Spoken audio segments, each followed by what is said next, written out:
Refugiado en el verso. Textos de Miguel de Asén.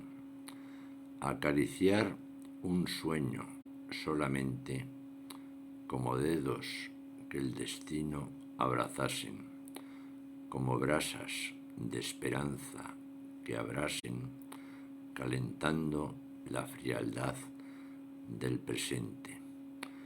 Despertar de un halo incipiente, como caricias que enamorasen, destellos que tras su luz llenasen con la dicha de la ilusión mi mente. Espero solo ser ya fantasía, solo recuerdo o dulce desvarío, lejos de la cruel